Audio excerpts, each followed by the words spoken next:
Bienvenue. Welcome to the EMSB's ParentCon 2023 Lunch and Learn series. My name is Marika Ramundo, and I am a parent volunteer with the EMSB Parents Committee. The purpose of this virtual Lunch and Learn series is to provide you with some valuable information, tips, and strategies to help you navigate the joys and challenges of parenting. We understand that being a parent is a lifelong journey, and we're here to support you every step of the way. We appreciate the time you've set aside to be here with us. So grab a cup of coffee or your favorite lunch and settle in for what promises to be an informative and enjoyable session. Today's capsule is titled, Is Your Child Gifted? Dr. Camelia Birlean will discuss A, how to know if your child is gifted, B, what programs are available, and C, how to support your gifted child.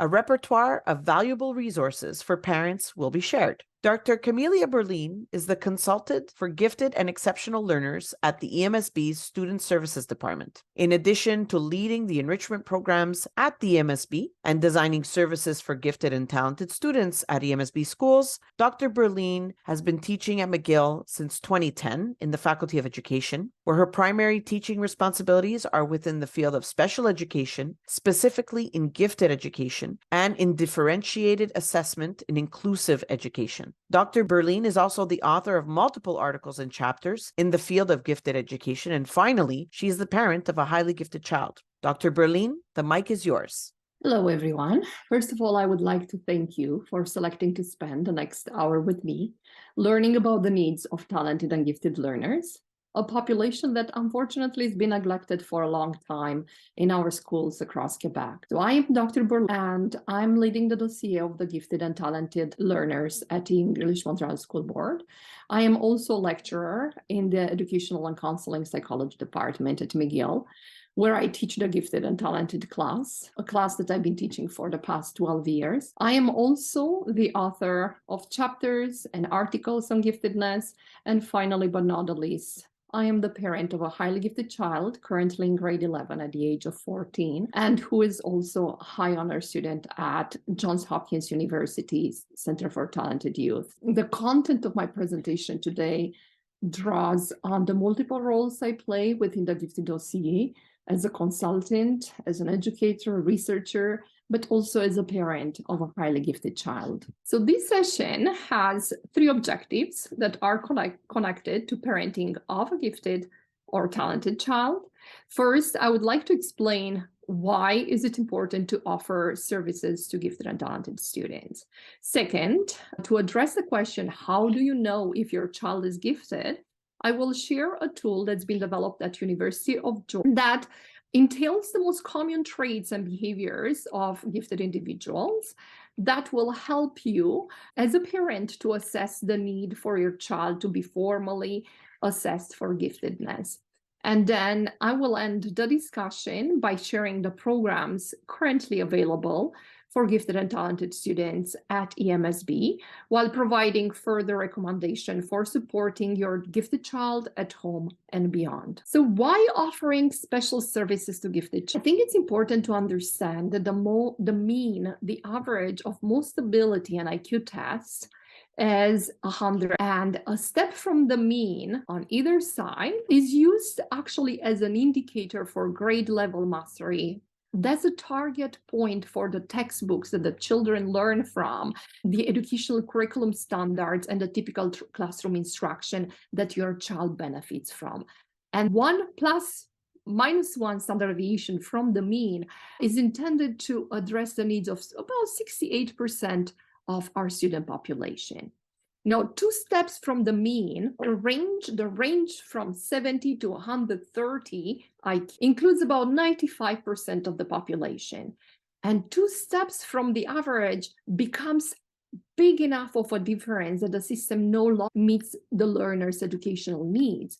Reason why special educational services typically begin at that point in a very systematic way. So a learner, for example, with an IQ of a 70 or below is typically eligible for special educational services for intellectual disability. Now, an IQ of 130 is likely to be one of the requirements to be identified as a gifted and talented child, and therefore eligible for special services. Unfortunately, the classroom reality shows that majority of our gifted and talented students are in fact not receiving appropriate services. Often they are bored, patiently waiting for their peers to master the skills and concepts that they have already mastered a year, if not 2 years before. Their ability oftentimes remain unrecognized, their needs remain unmet. And the consequence of that is that some gifted learners will find school intolerable, creating excuses to avoid the trivia. Many develop poor learning habits because of the slow pace and the lack of challenge. Some even drop out of school as soon as they're legally able to do. And the price of such quiet crisis results in loss of academic interest and professional achievement. It is today's gifted students who, if we identify and properly support, can become tomorrow's political leaders, medical researchers, journalists, innovative engineers. And as parents of gifted and talented, we need to understand that oftentimes, unfortunately, we are the child's sole advocate. Educating ourselves about what giftedness means and what services are available to our children becomes extremely important to making sure that our children are offered the right opportunities to maximize their cognitive potential in school and beyond. Now, a study of high school gifted students that's being conducted by National Research Center for the Gifted and Talented found that almost half of this population of students were underachievers. And all the underachieving students echo the same phrase: I never learned how to work. Elementary school and middle school were so easy for me. I coasted through elementary and middle school and then fell apart in advanced classes in my high school. And that is a reality, because these children come very precocious, very mature in the elementary school. When they start school, they are already able to read, they're already able to do basic math. So learning comes natural to them. But because of lack of challenge, these children do not develop the study skills that are necessary later on in high school, when content becomes increasingly more complex, and that's when they fall apart. Now, over in our Quebec, the formally identified gifted students make for a very small minority of student population. It is important to understand that no gifted individual is exactly the same. Each individual displays unique traits. There are many traits that gifted children have in common. And Mary Fraser and her collaborator at the University of Georgia developed a tool in their identification system that comprises of common traits and behaviors of gifted individuals. And this tool was intended to help teachers and parents indicate the possibility of giftedness. So it's important to understand that this is not a standardized tool for giftedness identification, but rather it's an instrument that will allow you as a parent to assess the need for your child to be formally assessed. A formal assessment includes a psychoeducational assessment, an IQ test, and a standardized achievement test. And I'm going to talk a little bit about that. Mary Fraser and her collaborators from University of Georgia titled this tool, the TAB, which is Traits, Aptitude, and Behaviors, Panning for Gold. And what they did, they found actually 10 categories that represent the core attributes of gifted learners. In order to help teachers and parents understand each core attribute, Fraser and all her collaborators added descriptors and examples of how each attribute, trait, and behavior might look like in action. So TAB is a tool that I use during my formal discussions with the teachers and parents of potentially gifted students in order to enable me to better understand whether or not a child exhibits any gifted behaviors. And I'm just going to go over the 10 categories. So first, motivation refers to the evidence and desire to learn. This manifests in a gifted child as being an enthusiastic learner who demonstrates persistence in pursuing and completing tasks. It is important to mention that motivation and persistence is a common trait among gifted students and highly accomplished adults, traits that are instilled in large by family values. And I'm going to talk a little bit about family values as well. The gift child possesses intense or advanced interest in a topic or activity that's beyond chronological age. In terms of communication, these students are highly expressive with an unusual ability to communicate, use very relevant examples and elaboration for justification.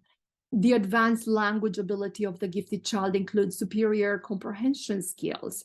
They acquire large working vocabulary and store vast information about many topics. Gifted child usually begins reading and writing at a very precocious age, usually around the age of 3. In terms of problem-solving ability, the gifted child demonstrates an original and unusual ability to use or adapt a strategy for solving problems, has deep conditional knowledge, so understands why and when to use a particular strategy. And when compared with average child, the thinking processes of the gifted are quick, are logical, combined with a natural curiosity and an urge to learn, a good understanding of cause and effect relationship, convergent problem solving, persistence, and for many gifted children, advanced math abilities also appear early, sometimes, but not always, paralleling the verbal and conceptual skills. The mathematically precocious may be counting by 5 and 10 and adding and subtracting 2-digit numbers by kindergarten. These children may explain with surprisingly good reasoning their special way of deducing or calculating a math solution. 5th, memory. These children possess large storehouses of information on multiple topics, whether they're school or non-school related. They require very little repetition and interaction with material in order to mark content or skill. And these students are highly curious. The high level of motivation combined with their curiosity, intense interest, advanced comprehension, logical ability can lead to surprisingly advanced accomplishments. The gifted learner is born an inquirer. The precocious child can be forever asking questions, wanting to know and wanting to know why. So the why questions are the most important. Asking high-level questions, which are unusual for age and will likely reject an abrupt or an incomplete or an illogical response. The gifted child is insightful, grasps new concepts very rapidly. He or she is very analytical and creative, requires very little repetition and interaction with material in order to master content or skill. If a non-gifted learner usually requires 3 to 6 repetitions in order to internalize the content, a gifted individual requires about 1 or 2 repetitions at most. And because of their easiness to learn, these kids are likely to complete tasks and quickly and have consistently high performance in most academic areas. So they are in the high 90s across subjects. On the other hand, these kids will likely appear bored during instructional time. Oftentimes, you'll find them reading outside materials, books that they bring from home, or simply daydreaming. In terms of reasoning, gifted learners are highly logical, able to make generalizations and use metaphors and analogies to reason. With respect to the use of imagination and creativity, these individuals demonstrate exceptional originality, turning everyday, ordinary materials into unique ideas and creation. And finally, humor. These learners are usually referred to as the class clowns.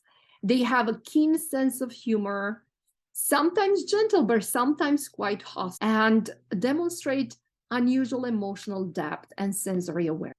So I'm just going to share with you a little bit of research on the affective characteristics of gifted children, because these are also very important alongside the cognitive characteristics. And research shows that students who have an IQ in the range of 130, so there's a 2 standard deviation, above to 160, tend to be well adjusted, to be successful, to make friends. Now, the children with an IQ above 160 become too different, and their social adjustment becomes difficult. A research study looked at 85 gifted students in a math summer program, and Throughout the study, the students were asked what's like to be, and their responses were categorized as either positive or negative, as individual or social. And the positive individual benefits that gifted children associated with their label as gifted were intellectual superiority, which was expressed as good grades, skillfulness, so they were talented and creative, self-satisfaction, they were very proud of their accomplishments. In terms of negative individual outcomes, were a feeling of being different or embarrassed, of estrangement, and also the conformity, the feeling of being bored. The positive social benefits were social superiority. They knew that they were being best in their class and in the school, and they gain respect from their peers. Students usually ask help from them. In terms of negative social aspects, one that was particularly a highlight was the social stress. People think that I'm a snob. They make me wish I weren't smart. Now, one affective problem characteristic to gifted children, which is very important to note, is their emotional excitability and high sensitivity. Due to their high energy and high intent, these students talk and compulsively. They may become workaholics, and they may become debilitated perfectionists. And I'm going to talk about the topic of perfectionism very shortly. It's important to remember that their emotional reactions are more intensely joyful, but also more fearful and depressed. They also develop strong concerns for right or wrong. So as a rule of thumb, it's important to understand that the gifted students are as well, if not better adjusted than the average students, and have a better self-concept, greater overall self-actualization.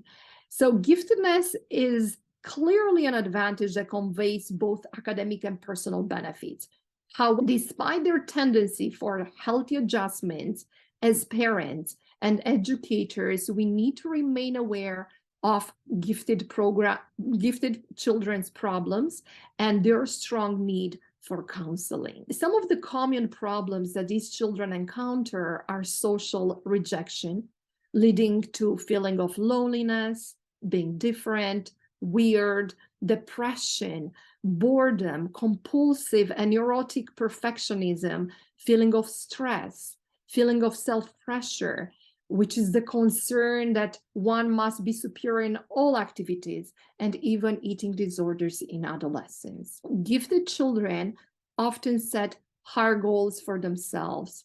And when these goals are not met, there is an associated frustration, usually caused not because they compare their own performance with those of others, but rather they compare their own performance with their own high expectation and perfectionism. So perfectionism can be healthy, but also it can be debilitating. So let's start with the attributes of dysfunctional perfectionism. Students affected by these attributes are anxious about making errors. They set extremely high standards for self, but also for others. Perceive excessive expectations and criticism from others, as opposed to perceiving feedback as constructive criticism. Question their own judgment. They lack the confidence and seek constant approval. These are the children who need continuous feedback and cannot work for long periods of times without checking in with parents and or teachers. And such attributes, unfortunately, will prevent a child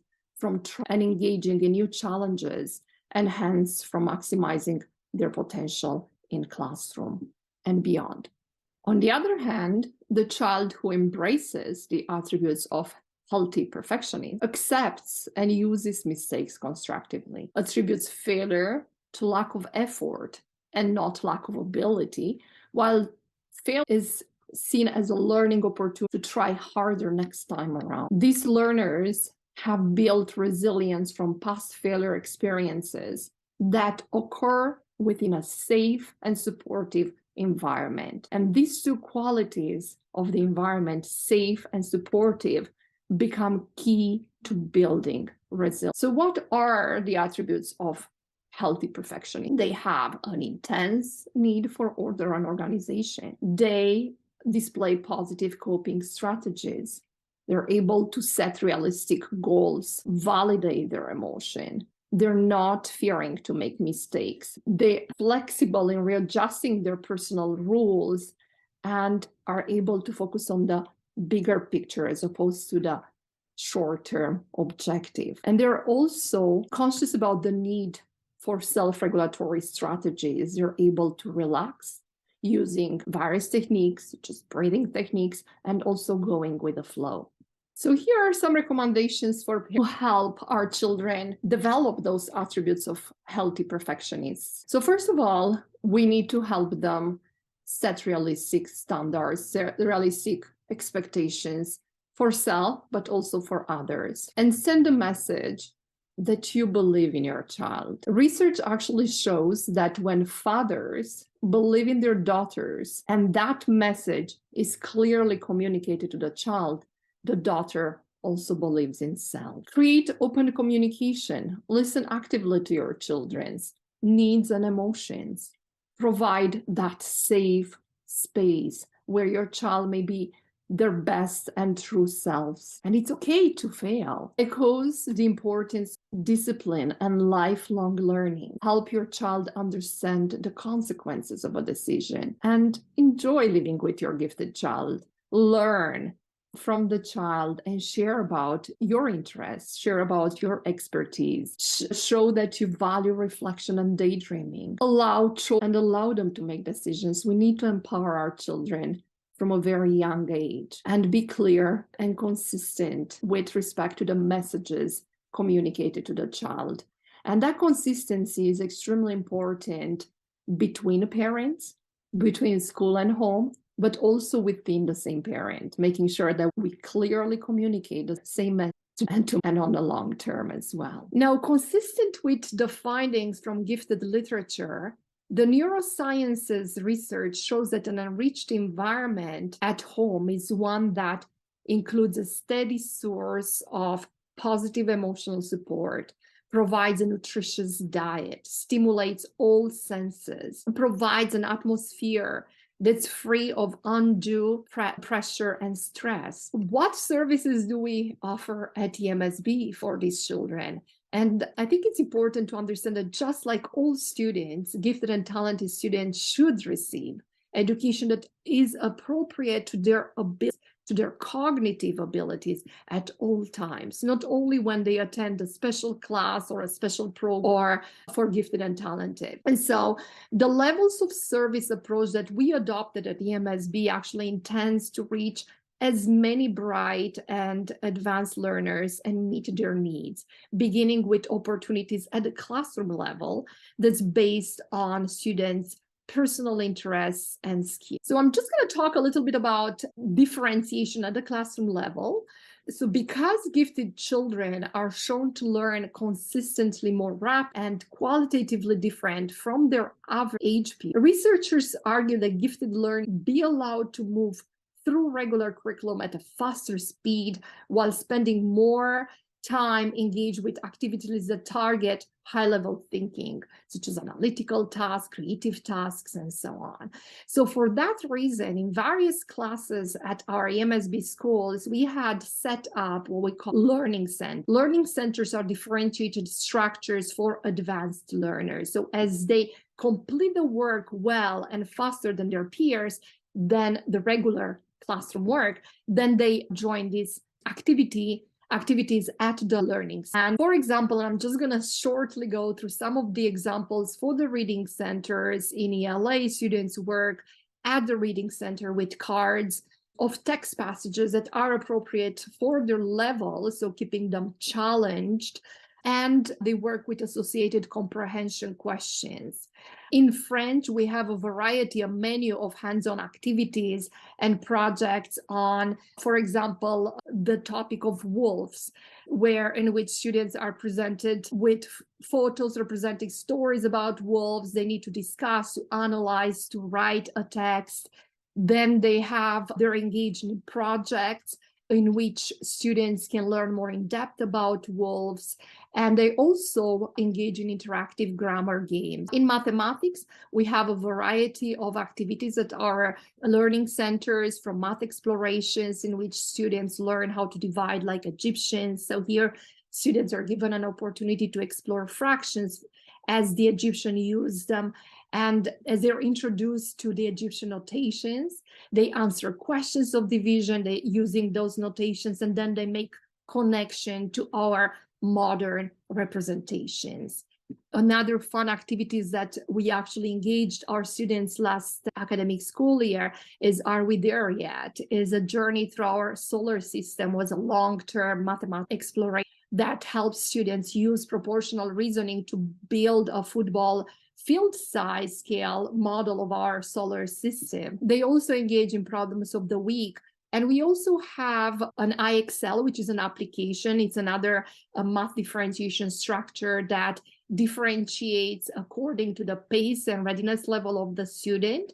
So when the student completes the activities in the class, the regular activities works on an iPad.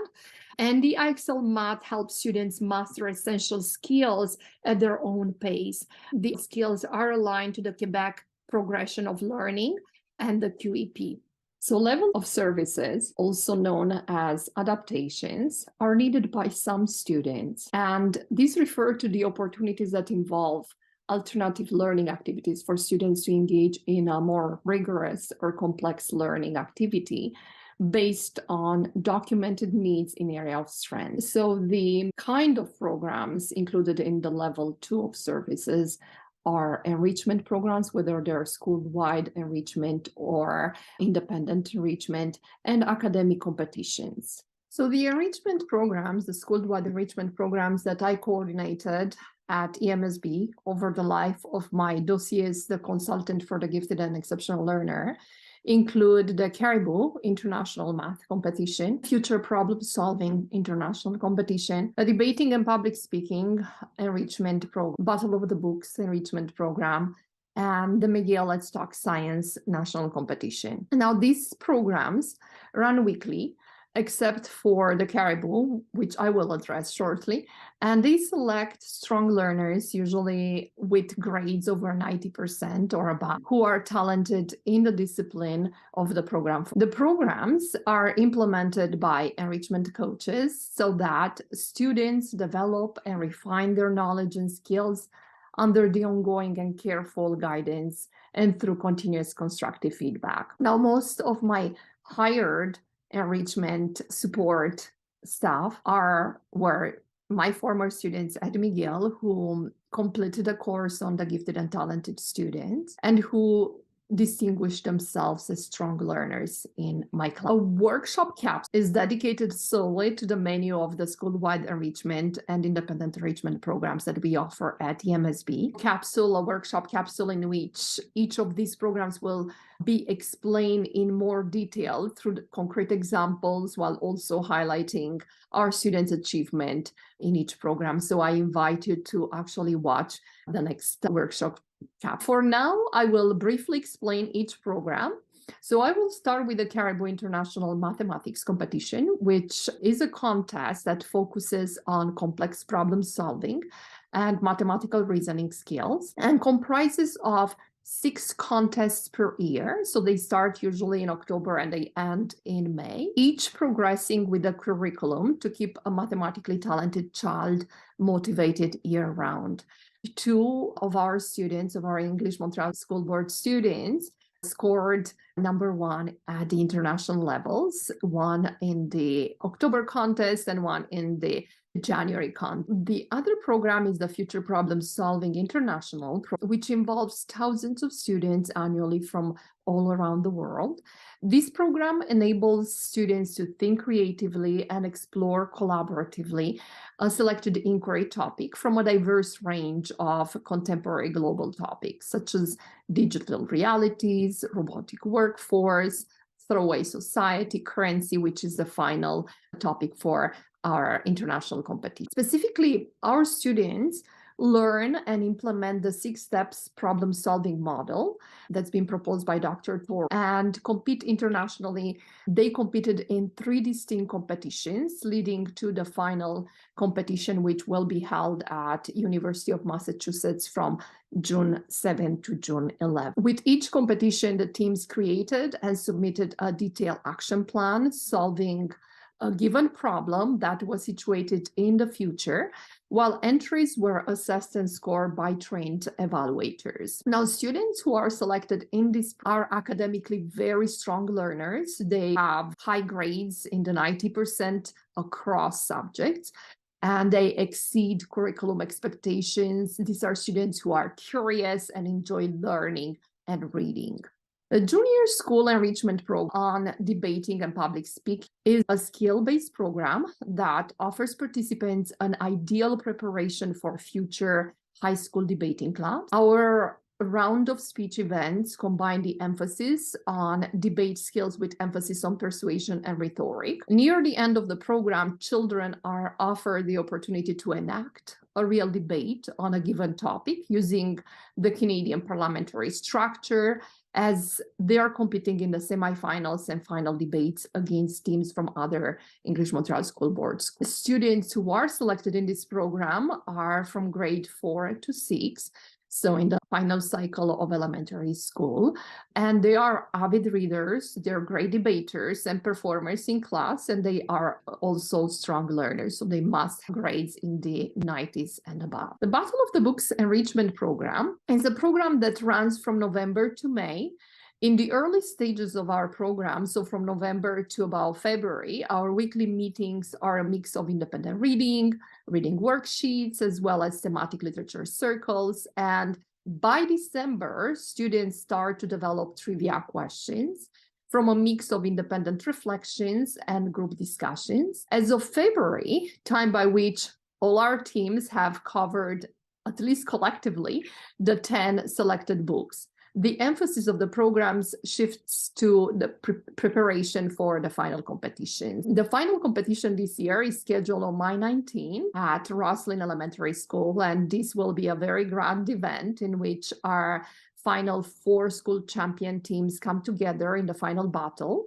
And once again, parents and students are welcome to attend. This program is designed for ferocious readers, also from the last cycle of elementary school, and competing teams of 6. The Let's Talk Science Challenge, it's offered to grades to secondary 2 budding scientists and addresses 2 components. First of all, it's a question and answer competition and an engineering challenge. The delegation at each participating school is composed of 8 participants selected based on their high achievement, again, grades on the 90s and above, and high interest in sciences. Now, this was a program that we ran last year in 5 of our schools, including 1 high school, and students worked in team or individually to learn STEM concepts provided in the handbook materials, and they practice the quizzes and design build challenges on a weekly basis through the learn and play activities. Just like I said, students from 5 different schools participated in the Let's Talk Science competition in 2022, with 2 teams actually winning 2nd place at the national level. And many of our talented scientists participated in the program, who participated in this program, received above and beyond awards for their engineering designs. And they also received gift cards for participating in the weekly online quizzes. Now, we also offer independent enrichment programs, which are very open-ended exercises intended to be designed around individual students' interests and available resources. It's important to actually know that the students benefiting from this independent enrichment program have either been formally identified as gifted or are consistently achieving in the high 90s across subjects and require further cognitive stimulation. And these students will have completed a strength assessment in order to inform the topic and the format of their personal project. Now, examples of such projects include, and they're not limited to, participation in the scenario writing, future problem solving international, a design of a video game using Scratch animation by MIT, engagement in the Let's Talk Science Lunar Rover Research Challenge by Let's Talk Science, the design of a comic book, The Mystery of the Missing Tomb, using the Book Creator application. And most of these students who are benefiting from independent enrichment are in the first cycle of the elementary school cycle, at which we don't necessarily offer many school-wide enrichment programs except for the Caribou Math competition. So here is an example on independent enrichment, which I wanted to share with you. It's been written on Egyptian mythology. So the purpose of this enrichment was to create an interactive book about ancient Egypt as a first step in the process, and then an interactive game based on the knowledge that these students gain along the way. In our weekly updates to the parents, we also offer guidance for future enrichment. For example, with regard to this particular project, the Red Path Museum was one of such resources that was recommendations that were shared with the students learning about ancient Egypt, specifically about the mummification process, as this was a topic that we address in the project. Actually, we address the process in which various cultures deals with their dead. We also suggested a fine arts museum, which last year actually hosted an exhibit on Egyptian mummies. The collaboration between school and home is very strong within our program. So the last level of service that we offer at EMSB are services that are needed by very few students, and these refer to advanced opportunities that are meant to respond to the unique needs of individual students who have demonstrated outstanding ability, motivation, and passion to learn. So such modifications are offered in the form of derogation and accelerations. Again, these are very rare and are offered to learners who fall in the categories of highly exceptional or profoundly gifted, and they have been identified through psychological assessments and who typically reach reading and speech milestones far earlier than their age peers. Acceleration for these children becomes the most effective strategy, but the decision for acceleration must be taken very carefully while considering the holistic child and his or her environment. So final suggestions and recommendations for parents of gifted students are, first of all, understand what it means to be gifted. As a parent, oftentimes you are your child's sole advocate. So it's important that you are knowledgeable about what giftedness is, what are the characteristics associated with giftedness, what kind of support gifted children need, and what resources are available in the community. So the information that you can find on the following website, either on the associations or the Gifted Development Center, are really meant to help inform yourself so that you're going to be able to better understand your child's situation and what they're going through, and also have more effective conversations with your child and provide that at home support for your. Second, it's important to facilitate learning outside the school environment. It may be difficult to receive proper gifted education at all the times in our school settings, but there are also other ways in which parents can encourage learning and stimulate their child interest outside the school. So examples include bringing their child to the museums, doing an activity or projects related to the exhibit, bringing them to the library often to give them the opportunity to read about new subjects, watch documentaries, and have a discussion on the events after attending plays or other art shows. In order for a child's curiosity to expand, the child needs to be offered these stimulating experiences. I recall once my daughter told me when she was about 6 or 7, "Mommy, The more I learn about the world, the more I realize how little I know and how much more I need to learn. Wow, that was a really philosophical statement coming from a 7-year child. So any situations that can stimulate your child's desire to learn becomes beneficial. And as they may not feel that level of interest when they're in school. So we need to keep that in mind. A third important recommendation is to look for a specialized psychologist or a clinic that can actually conduct a psychological assessment for your child to determine if the child is gifted. This is beneficial if the parents needs to prove to a school that the child is gifted, especially for acceleration purposes, or to request an individualized education program for their child. Fourth, I think it's important that parents establish strong relationship and effective communication with their child teachers and with the school to have that strong partnership, home and school.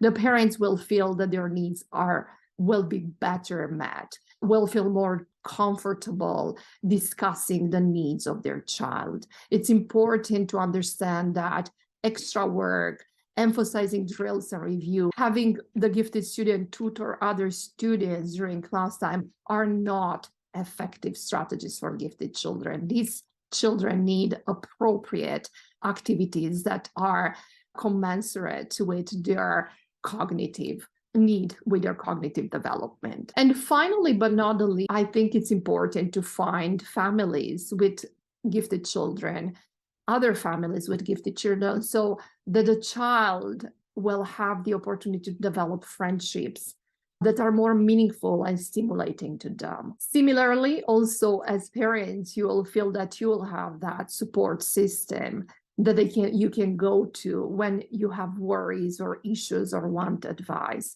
So parents create that support group with other parents and meet on a regular basis. The next two slides offer a detailed description of characteristics that are commonly found in families that produce children with high actualized potential and self-esteem. In their research, Lawrence Wozniak and Benjamin Bloom, looking at whether parenting a gifted child differs from parenting in general, they examined the characteristics of exceptional children only to find out that these kids were actually surrounded by exceptional conditions. So instead of finding exceptional children, what they found were exceptional conditions. So I'm just going to go a little bit over. They found the gifted child is the oldest or the only child, that there was early stimulation and enrichment. Parents were reading to the children, encouraging language development, providing exposure to a variety of experiences. Parents usually are older and they are educated, show high energy and love for learning, which they share with their child, model a strong work ethic and valuing of achievement. They use an authoritative parenting style, so not overindulgent or permissive. I think it's very important. It actually addresses the who's in charge problem. And a researcher by the name Ream actually said that if gifted children were meant to run their homes, God would have created them bigger. So the idea that their high verbal abilities actually produce this false image of maturity, which often leads us as parents to overindulgence. Parents also value and encourage independence in their children. They set clear standards that are flexible and they're fairly administered. It's important that those limits are clear so that a child can understand consequence. Goals are clear, success is expected as a right of the child and not coming as a pressure from the parent. All members of the family are encouraged to develop their highest level of their ability as individuals. And family relationships and parent-child interaction are healthy. They're relatively self-assured, they're on good terms with one another and accept the responsibility for their own actions. Parents and children share work, they share learning, and parents are involved in school-related activities. And with this, I would like to thank you very much for being part of our session today.